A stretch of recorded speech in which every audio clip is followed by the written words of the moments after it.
Handa raw harapin ni dating PNP Chief Oscar Albayalde kung ipaaaresto siya ng ICC.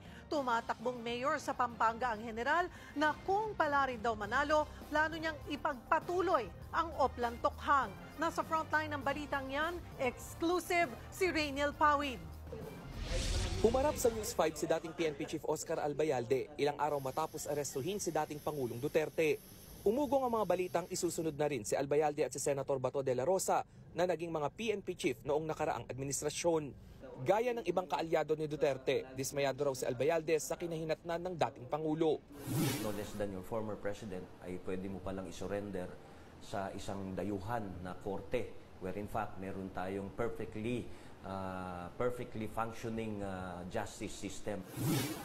Si Albayalde ang humalili noon na magretiro sa PNP si Senator Bato.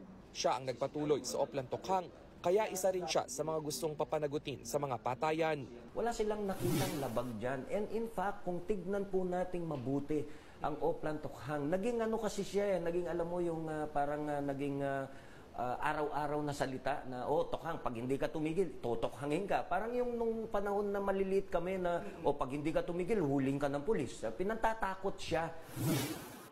Pero si Albayalde handa raw humarap sa ICC kung kailangan.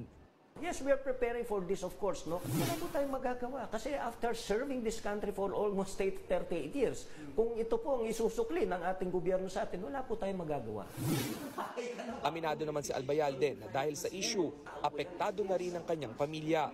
May mensahe naman siya sa inista ng kabarong si CIDG Chief Police Major General Nicolas Torre nang arestuhin si Duterte.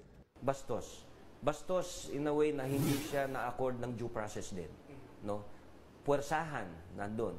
So nandun yung nakita naman po natin, 'di ba? Na kung paano siya natrato. Halos sabihin niya na kung hindi ka tatayo diyan, kakalad ka rin kita, iakyat kita doon. How? Depensa naman ng Department of Justice, legal ang pagkakaaresto sa dating Pangulo.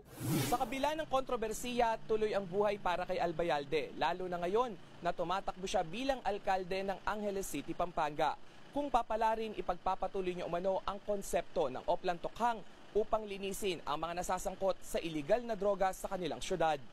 Nagbabalita mula sa frontline, Rainiel Pawid, News 5.